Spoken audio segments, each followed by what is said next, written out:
At 34, I, Adelina, a successful journalist for a leading fashion magazine and a well-known fashion blogger, sit in my office surrounded by hangers of designer clothes and stacks of glossy magazines. The windows are open, and the muted hum of the city drifts in from the street. However, it doesn't distract me. I can't help but feel a sense of pride. This life I have now wasn't a given. I worked hard to get here. Suddenly, my phone on the desk emits the familiar pulse of a notification. I pick it up and see it's an email from my editor, Adelina. Great job on the last article. The readers loved it. Keep up the good work. I smile to myself and put the phone back down. It's not just a compliment, it's confirmation that I'm on the right path. This is the moment I live for. The rush, creating content that resonates with people, that makes them feel something, that inspires them. The excitement of being at the forefront of fashion trends doesn't leave me. But it wasn't always like this. I lean back in my chair, allowing my thoughts to carry me back to my childhood. It was many years ago, but time has a strange way of distorting memories. It blurs the edges, erases the hard lines, and leaves only a feeling. My suburban home was a good home, spacious and cozy, but to me, it always felt like a battlefield. My sister and I grew up like two polar worlds, never meeting.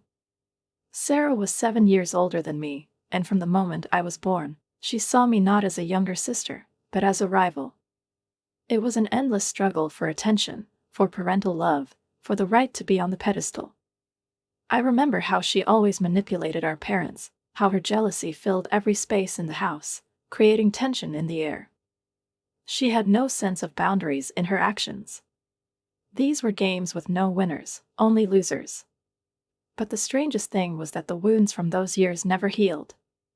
Even after all this time, I still felt their pain as if they had just been inflicted. In some way, Sarah remained that stabbing knife, even if there was no longer time or reason for anger.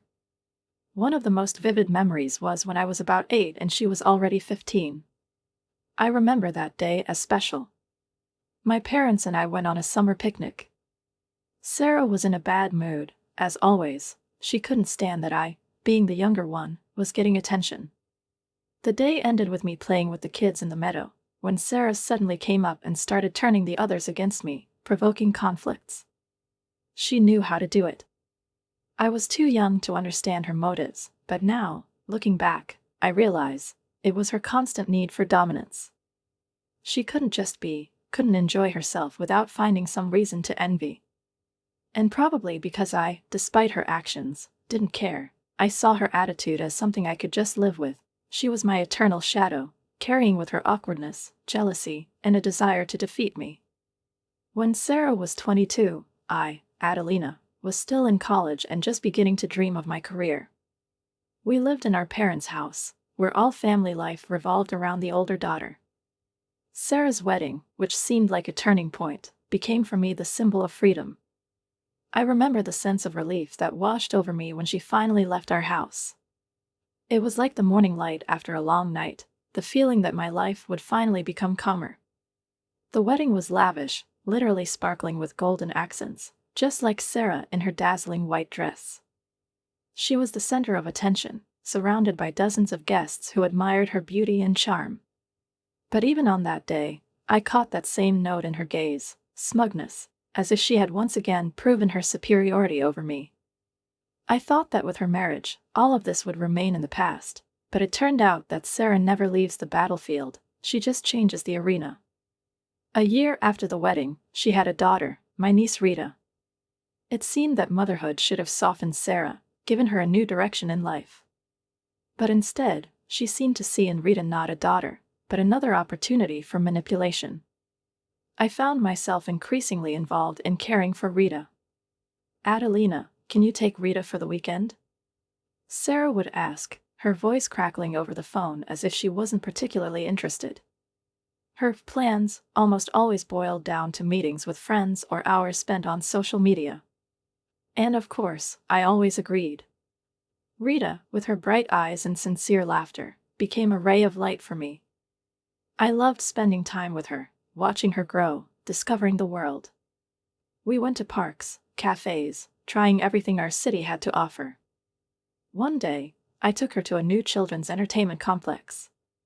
Her excitement over the colorful slides and mazes was contagious. "Aunt Adelina, can we go there?" She pointed at a giant slide. Of course, we could. It was the day I forgot about all my problems and simply enjoyed her happiness. But family drama couldn't stay at bay for long. That evening, when I brought Rita home, I found Sarah and her husband Ignacio in the middle of an argument.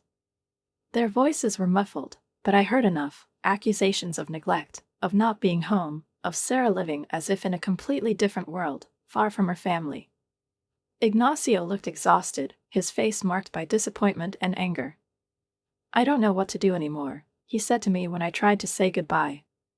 "Sarah is never home. When she is here, she's always looking at her phone. Rita and I might as well not exist." I didn't know what to say. My anger at Sarah mixed with pity for Ignacio and Rita. "If I can help in any way, just let me know," I muttered, feeling that I couldn't stay out of it, even though it probably meant getting even more involved in their family affairs. But the biggest crisis came later. That day I was with friends at a cafe, enjoying a rare moment of relaxation when my mother called. Her voice was tense, almost broken. "Adelina, you need to come home urgently." I rushed there, not knowing what to expect, but what I saw exceeded all my expectations. Sarah was crying on the couch, her face contorted in grief, with mascara running down her cheeks in black streams. My father, red-faced with anger, paced the room, fists clenched. In the corner sat Ignacio, looking like a man who had survived an earthquake. "I caught her," he shouted, and Sarah howled louder. "With her lover, in our own bed." These words hung in the air like storm clouds before a tempest. Then, amidst the chaos, Sarah's eyes landed on me. Her gaze burned with anger and despair. "This is your fault," she screamed, pointing at me with a trembling finger. "If you hadn't been so perfect, if Mom and Dad hadn't paid so much attention to you, I wouldn't have had to look for love somewhere else." I froze. Even now, with her exposed, Sarah still managed to blame me for her mistakes. But I was no longer that little girl afraid of her manipulations. "Enough, Sarah," I said, my voice cold and firm. "You made your choice. Don't you dare blame me." As always, my parents rushed to her defense. My mother, with tears in her eyes, reproached me. "Adelina, how can you be so heartless? Your sister is in pain." I looked at them, these people who had never seen me as a victim, who were always on Sarah's side, no matter what she did. At that moment, I made a decision that would change my life. "I'm done," I said quietly, standing up. "With this drama. With the accusations. With the constant favoritism. I'm leaving." My parents protested, but I didn't listen anymore. I was 22, I had just finished college, and ahead of me was my own life, without Sarah, without her shadow. A week after that conversation, I found a small apartment on the other side of town. It wasn't luxurious, but it was mine. With one window facing a quiet street and a tiny kitchen where I could cook just for myself for the first time, this apartment became a symbol of my independence. I packed my bags, left, and never looked back. My childhood home stayed behind, along with all the drama, memories, and unresolved conflicts. The next few years passed in a whirlwind of events. I started working an entry-level job at a fashion magazine. It wasn't a place where anyone was waiting for me with open arms. But I came there with one goal: to prove that I could make it. I worked days and nights, took on any projects, wrote endless articles about new trends, edited materials until dawn. Every step I took was driven by passion and determination to succeed. In the evenings, I often sat at my laptop, reading fashion blogs, watching behind-the-scenes videos from the industry, studying trends and details. This became my personal school of style and journalism. I honed my skills while my colleagues went home, always being the last one in the office. The only thing that kept me connected to the past was Rita. She, and my love for her, became the thread that connected me to my family. I saw Rita whenever my schedule allowed. She grew into a sweet and sensitive girl, and every year her presence in my life became more significant. We ate ice cream in the park, strolled along the waterfront, or watched movies at my place, away from prying eyes. She was nothing like her mother. Sometimes, I thought that life had given Sarah this girl as a chance for redemption, but Sarah, alas, continued to stay true to herself. Meanwhile, my career was rapidly advancing. I poured everything into it, and the results didn't take long to show. By the time I was 34, I had a leading position at a prestigious fashion magazine, and my name had become a recognizable brand on its pages. I ran a fashion blog that had grown into a successful platform with thousands of followers. My trend forecasts and behind-the-scenes stories from the world of high fashion were popular, and every new follower on social media gave me the same joy I had felt in the early days of my journey. My wardrobe now reflected this new life. Every piece of clothing, every accessory, it was my choice, thought out to the smallest detail. The long journey from second-hand clothes to designer masterpieces was proof of how much I had accomplished. When my phone rang, and I saw a message from Rita, I smiled. "Aunt Adelina, can you help me choose an outfit for a party?" Her requests always touched me. I enjoyed those moments when I could share my experience with her and inspire her to find her own style. We agreed to meet on Saturday, and I was already looking forward to picking out outfits for her. But my good mood was dampened when, later in the evening, the phone rang, and Sarah's name appeared on the screen. Adelina, her voice sounded sharp and demanding, as always. "Rita needs an outfit for the school dance. Something designer, obviously. Just make sure it's expensive and fashionable." I sighed, feeling the familiar irritation rise. Sarah never asked, she always demanded. Her words sounded as though it was my responsibility to solve her problems. I couldn't understand how someone who seemed to completely neglect her responsibilities could still maintain this tone of authority. But, despite all of that, I couldn't refuse. Not for her, but for Rita. "Okay, Sarah." "I'll help," I replied, trying to keep my voice even, masking my inner frustration. We arranged that I would pick Rita up in the next few days to choose the outfit together. I could already picture Sarah, barely handing her daughter over to me, rushing off to her important matters, leaving us alone. And maybe that was for the best. These moments with Rita were not only my way of staying connected with my niece, but also a kind of therapy that helped me realize that, despite all the difficulties, I had managed to break free from Sarah's shadow and build my own life. I had always been the one who carried everything on my shoulders, especially when it came to Rita. Sarah could be an irresponsible mother, but I tried to be something like a mentor, protector, and friend all rolled into one for Rita. Helping her pick out a dress for the school dance was not only a duty for me but a pleasure. At 15, she was beginning to develop her own sense of style, and I cherished every moment spent with her. When we went shopping, laughing at ridiculous designs and sampling the world of fashion, I couldn't help but feel a slight sense of pride. We found an emerald green dress for Rita that seemed made for her.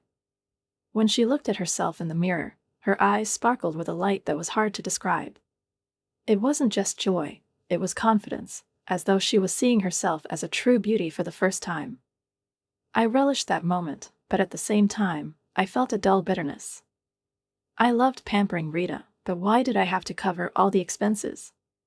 Sarah didn't even attempt to offer to pay for anything. A week later, I went to a family dinner at my parents' house. Dinners at their place were always tense for me, as if I were an invisible target, ready to be attacked. As usual, Sarah sat on the couch, phone in hand, immersed in a world where her family was little more than a bothersome background. She didn't even get up to greet me, instead offering a sharp, "Well, look who decided to grace us with her presence." I ignored her and focused all my attention on Rita.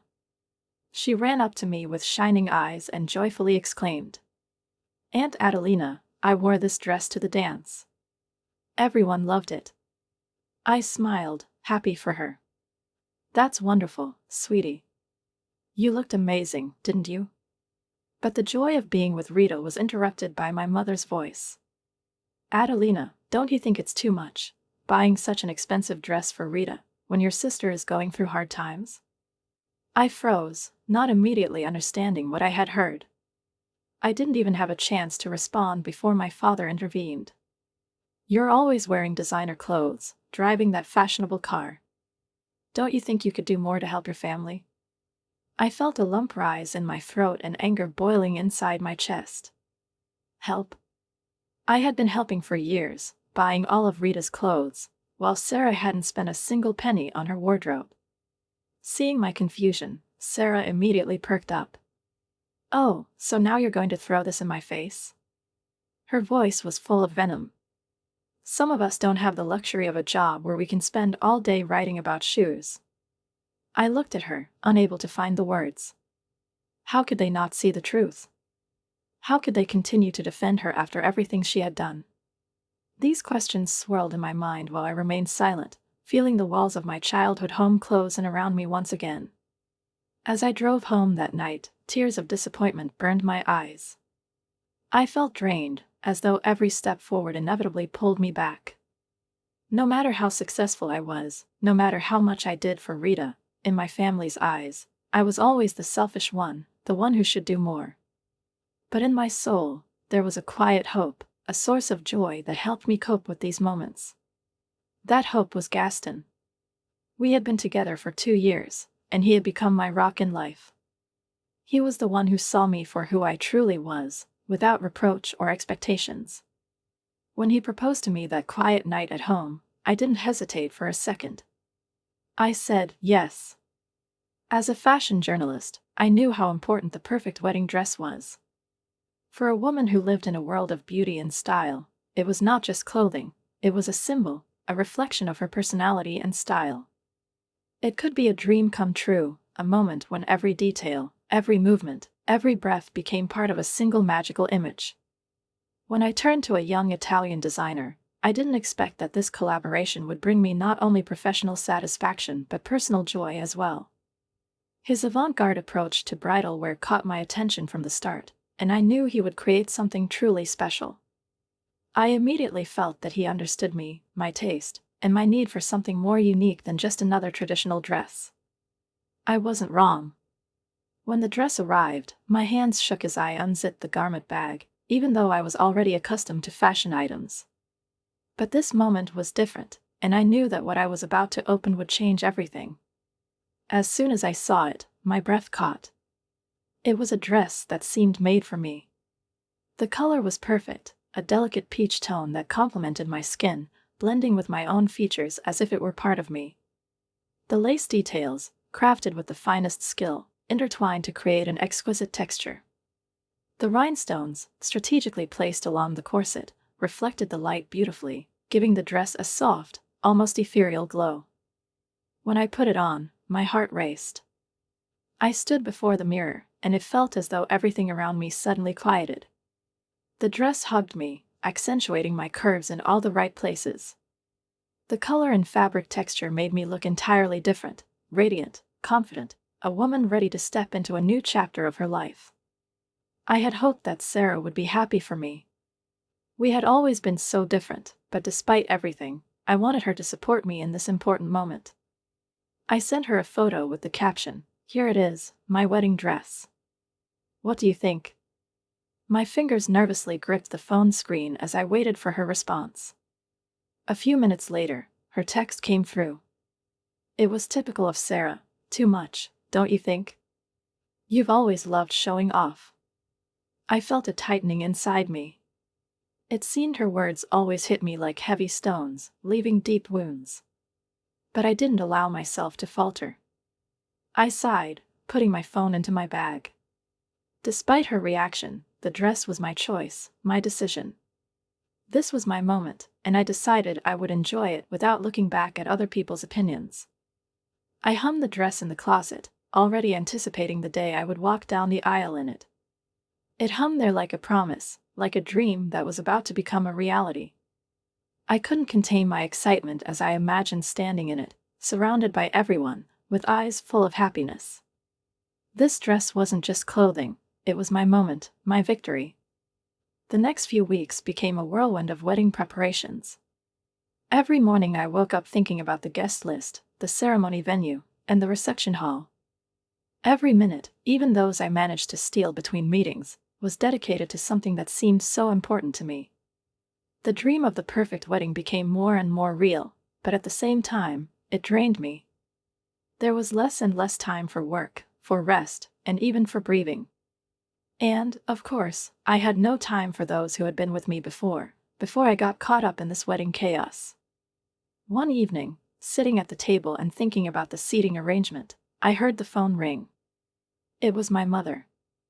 "Adelina, we haven't seen you in weeks," she said, her voice accusatory. I sighed, feeling the guilt build inside me, mixing with the constant tension. My mother continued, "Rita is asking about you." I knew this wasn't just a comment, it was a request hidden beneath her discontent. I had neglected my relationship with Rita, and this thought tormented me.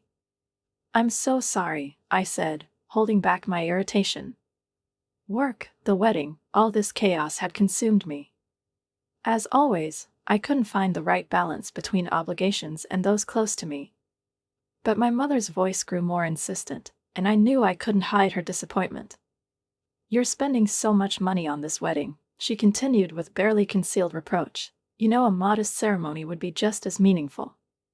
I frowned, feeling her words break through the barrier I had built around myself. I tried to understand why this was so important to her. Why had her opinion become so heavy, like a stone, in my heart? "Mom, I don't think that's your concern," I replied, hiding the irritation that I felt was on the verge of exploding. But immediately, I heard her sharp reply, "Of course, it's my concern. We're your family, Adelina, and speaking of family, have you thought about how you could help your sister instead of spending all this money on one beautiful day?"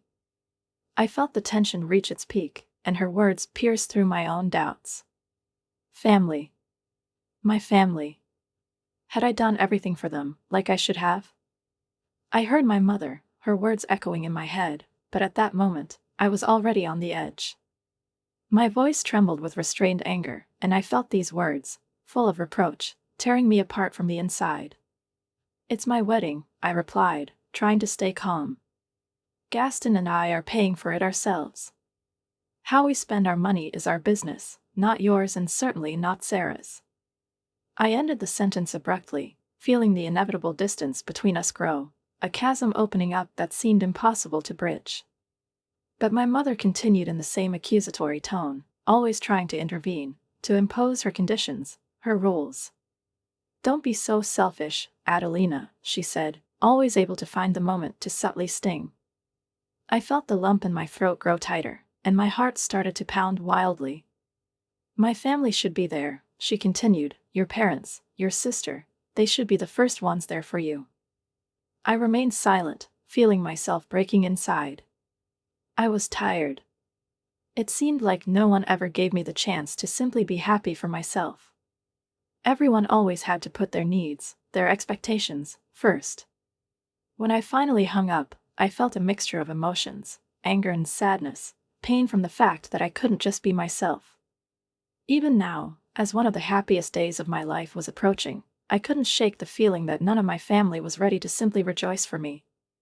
Everything always had to revolve around Sarah and her needs, her life, her ambitions, her requirements. And every time I tried to break free from this circle, it closed around me again, like an endless spiral. When the dust from the wedding dress drama settled, a new storm began to brew in the air. Rita was graduating from middle school, and with graduation inevitably came the prom, another event I couldn't ignore. I knew this was an important moment in Rita's life, and I couldn't just disregard it, but the thought that I would once again be in her life only as the neighbor to her more significant family reality weighed heavily on me. One day, in the middle of a photo shoot, my phone rang. I looked at the screen. It was Sarah. I knew the conversation wouldn't be easy. Her name on the screen always made me uneasy. And, as I expected, her voice was demanding, as always, with the same persistence with which she always asked and required things. "Rita needs a dress for the prom," she said without any greetings. "I want you to buy her one from that new collection. What's it called? The famous one, the one you always talk about." I knew exactly which designer she was talking about. It was the one whose dresses Sarah always considered the pinnacle of luxury, the ultimate sign of status and taste. These dresses were incredibly expensive, sometimes costing thousands, even tens of thousands of dollars. And now, at this moment, I was being told that Rita had to wear one of those dresses, as if there were no other options. I couldn't justify spending such a huge amount of money on a dress for a girl who would wear it just once, especially when it didn't make sense. What mattered to me more than anything was maintaining my dignity and making a reasonable choice. Sarah, of course, did not share my views. She wouldn't have spoken to me any differently, and this was her only way of getting what she wanted. "I'll tell Mom and Dad how greedy you are." Her voice sounded like a threat, as always. "Don't call Rita anymore," she added, and before I could respond, she hung up, leaving me standing in the middle of the studio, shaken with anger and disappointment. I stood there, trying to keep my emotions in check, but I felt like I was about to explode from this unfairness. True to her word, my parents called later that day. They didn't waste time and went straight for me, your selfishness and lack of family values. Their words came like accusations they had long been building up. I remained silent because I didn't know how to respond. At one point, I even started to doubt whether I was in the right, but the inner feeling that I was making the right choice wouldn't let go of me. The sleepless night didn't bring any relief. If anything, it only made things worse. Thoughts kept swirling in my head, not allowing me to rest. In the morning, after barely recovering from the restless night, I came up with a solution. Hoping Rita would still answer, despite her mother's threats, I dialed her number. The few seconds felt agonizingly long, and finally, I heard her voice, so familiar, gentle, and sincere. "Rita, sweetie," I said, feeling relief wash over me, "I have an idea about your prom dress. How about you come over and borrow one of mine? I have so many designer dresses to choose from." I couldn't hide my joy. This was my way of offering Rita something unique and stylish, without losing my sense of practicality. There was a pause, and I started to worry that she might refuse or not appreciate it. But suddenly, I heard her excited voice. "Really, Aunt Adelina, that would be amazing." Her words sounded sincere, and in her voice, I felt relief and gratitude. I almost burst into tears hearing her reaction. Thank goodness I wasn't wrong. A week later, I was at home, engrossed in finishing an article for a magazine, trying to squeeze the last lines between calls and messages. Just when I thought I was almost done, the doorbell rang. I wasn't expecting anyone, but when I got up and opened the door, I found Sarah and Rita standing there. Rita had 2 bags of clothes in her hands. I gestured toward the stairs. "Why don't you two go upstairs and have a look?" I said, keeping my irritation in check to avoid giving away too much. "I just need to finish this article." Sarah nodded curtly and, without saying a word, led Rita upstairs to the guest room. I returned to my computer and buried myself in work, feeling time stretch on. It seemed like only a few minutes had passed when I heard footsteps. They came down much faster than I expected. "So, did you find anything?" I asked, glancing at Rita in surprise. "Did you pick something?" But before Rita could answer, Sarah quickly rushed her toward the door. "We need to go," she said sharply, not even turning around. "Thanks for this." I didn't have time to say anything before the door slammed shut. It all happened so quickly that I was left standing in the hallway, trying to process this strange visit. The whole time, I had felt the tension between us growing, but I couldn't figure out what exactly Sarah was trying to achieve. There were no words of thanks, not even an attempt to act friendly. It was just a cold exchange. A few days after the strange visit, I decided to try on my wedding dress again. I needed to somehow regain the feeling of happiness and joy that had been missing from my life, consumed by family drama. I had already been worried that all of this would soon erupt into a storm, and I needed a reminder of the upcoming celebration, the reason I had been pushing forward so persistently. This dress was my reward, my symbol of freedom and a new beginning. I opened the closet and reached for the garment bag, but it wasn't there. Panic hit me like a wave. I frantically rummaged through my entire wardrobe, opening drawers and shelves, but the beautiful peach dress was gone. With each passing moment, the anxiety grew. Where was it? I clearly remembered hanging it in the closet carefully, making sure it wouldn't get wrinkled. Could I have forgotten something? Or was this not a coincidence? The worry turned into real shock when I realized the dress was gone.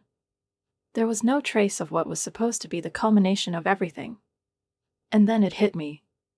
Sarah and Rita's hasty departure, their refusal to show me what they had picked, it could only mean one thing. They hadn't borrowed a dress, as I had thought. No, they had simply stolen it. My wedding dress, that peach-colored masterpiece I had so lovingly kept in anticipation of my special day, was gone. In a fit of rage, I dropped everything and drove straight to my parents' house. My anger literally tore me apart from the inside. I couldn't imagine how this could have happened. When I burst through the door without knocking, I paid no attention to anything except what should have been my right, to find the dress and get it back. I headed straight for Rita's room. I stopped at the door, and there, on a hanger in her closet, hung my dress, beautiful, perfect, just as I remembered it, but now it was someone else's. This dress, which was supposed to be the culmination of my happiness, was now foreign to me. I felt my heart tighten, and tears filled my eyes. Rita! I shouted, her name escaping me like a cry of pain and anger. My voice trembled with fury and disappointment. How could you do this? Why did you take my wedding dress? Rita appeared in the doorway, her face pale, her eyes wide with shame. She stood there, utterly confused, unsure how to explain herself. But before she could say anything, Sarah pushed past her. Her face was twisted with rage, as if she had just learned that I was guilty of something terrible. How dare you barge in here and accuse my daughter, she screamed, glaring at me. You're so greedy that you can't even lend your niece a dress for her prom. I stood there, stunned. Sarah's words seemed so absurd and unfair that I couldn't believe them. I felt the fire in my chest burning even hotter. Sarah, you stole my wedding dress. It's not just a dress, it's for my wedding day. My words came out as an accusation, a cry from my soul. Sarah looked at me, her eyes narrowing, and I saw that same cold gaze I had known since childhood. She was uncompromising and sure of her own righteousness, as always. Her lips twisted into a smirk. Oh, please, you have plenty of dresses, she said coldly, without blinking. You're just jealous that Rita will look better in it than you. I couldn't believe what I was hearing. Sarah, she had always been envious of my career, my success. And now, standing before me, she tried to make it seem as though I was jealous of Rita. The words poured out of me, and I couldn't hold them back. Sarah, you've always been jealous of me, I spat, not trying to soften the edge. My career, my success, the fact that I built my life on my own without manipulating others. The room fell into tense silence. I saw Sarah's face turn red, her eyes flashing with anger. But before she could reply, I heard my mother's voice from behind me. Adelina, how dare you talk to your sister like that? I turned around and saw my parents standing in the doorway. Both of them looked disappointed and disapproving. My mother had her arms crossed over her chest, her gaze full of reproach. My father, brow furrowed, looked as though he was preparing for yet another fatherly speech. My heart sank. They were here to take Sarah's side again, just like always. But she stole my wedding dress. I exclaimed indignantly, hoping that, at least this time, the truth would be on my side. It's not just an item. It's the symbol of one of the most important days of my life, and she just took it without asking. My father shook his head, his voice low and stern. Adelina, you're so selfish. You can never think of anyone but yourself. For once in your life, show some generosity. Those words hit me like a punch to the chest. I felt the ground slip out from under me, as if everything I had done, everything I had achieved, suddenly didn't matter. My parents didn't even want to listen. They had already made their choice, the choice in favor of Sarah. I stood there, speechless, feeling like I was drowning. How had this happened? How had I become the villain in this story when all I wanted was to get my dress back? Without saying another word, I grabbed the dress and ran out of the house. Tears streamed down my cheeks, but I didn't stop. Too many times, I had tried to fight for the recognition of my own right, and too many times, that fight had left me empty. The next day, as I was trying to collect my thoughts, my phone rang. Rita's name appeared on the screen. I froze, unsure whether to answer, but finally pressed the button. "Aunt Adelina, I'm so sorry." Her voice was quiet, almost a whisper, and there were tears trembling in it. "I didn't know it was your wedding dress. Mom said you would want it to be mine. We didn't even look at any other dresses. I'm so sorry." Her words struck me harder than I had expected. My anger melted away in that instant. Of course, it had been Sarah. Of course, she had manipulated Rita, as always, using her as a pawn in her endless games. "Rita, sweetie," I tried to speak gently so she wouldn't feel worse. "It's not your fault. You don't have to apologize for what your mom did." I heard her sniffle, and my heart clenched with sympathy. Rita didn't deserve this treatment, this upbringing. She deserved the truth, the freedom to be herself, not to be part of Sarah's strategy. "Oh, Rita," I sighed, smiling, trying to ease her guilt. "It's all right. I understand. How about we go shopping for a new dress? Your own dress, not one borrowed." Hope in her voice was palpable, but she still whispered, "But I can't afford a beautiful dress." "Don't worry about that," I said, and before she could object, I added, "I have a proposition. The dress will be yours, but you'll pay for it in installments, helping me with wedding preparations." Her face lit up, and the day after our phone call, Rita and I went shopping. It was a special day, filled with laughter, honest conversations, and moments that strengthened our bond. We tried on dozens of dresses, discussed styles, fabrics, and what highlighted her natural beauty the most. Finally, we settled on an amazing dark blue dress, and Rita looked like a true princess in it. When she looked at herself in the mirror, her eyes sparkled with happiness. On prom night, I watched her standing surrounded by her friends, laughing and posing for pictures.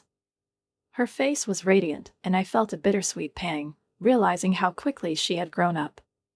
This wonderful young woman had once been the little girl I taught to take her first steps in the world of fashion. I was grateful to have had the chance to be a part of her life. After the ceremony, we found a quiet corner where we could sit together. I took a deep breath, knowing it was time to tell her something I had kept inside for a long time. "Rita," I began, looking her in the eyes, "I need to tell you something."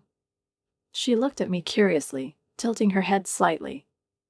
"I've decided not to invite your mom to my wedding," I said softly, trying to be as careful as possible with my words. "And I don't think I'll be in touch with her anymore." Rita froze for a moment, then slowly nodded. Her calm reaction surprised me. "I understand, Aunt Adelina," she said quietly, her voice steady. "Does that mean I can't come to the wedding either?" I sighed, feeling my heart tighten at her words. "Oh no," I exclaimed, quickly shaking my head. "Rita, you're absolutely invited. In fact, I was hoping you would be one of my bridesmaids." Her face brightened, and her eyes sparkled with joy. "Really? That would be amazing." The next few weeks flew by in a whirlwind of wedding preparations. Rita was with me every step of the way, from choosing decorations to trial makeup sessions.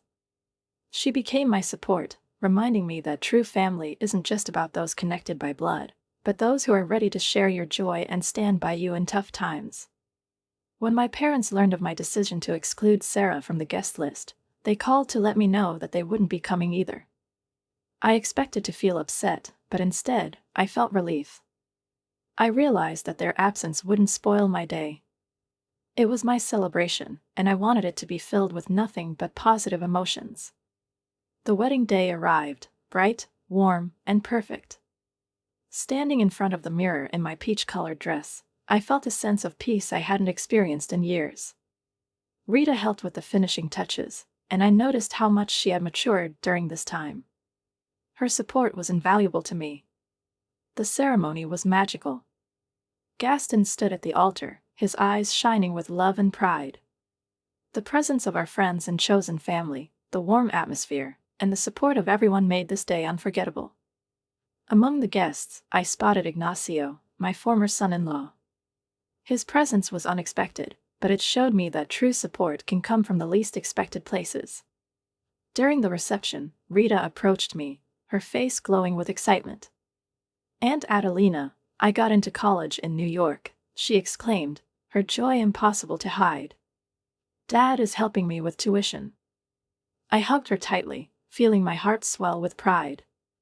"Oh, Rita, that's wonderful. You're going to do amazing things, I just know it." In the months that followed, my life took on a new rhythm. Rita moved to New York, but we remained close. She called me regularly for advice on everything from fashion to schoolwork. "I want to be just like you, Aunt Adelina," she said one day, and my heart filled with warmth. I returned to work with renewed passion, feeling that I had left the shadows of the past behind. My personal life was finally free from the drama that had poisoned it for so long. Gaston had become not just my husband, but a true partner who understood me like no one else.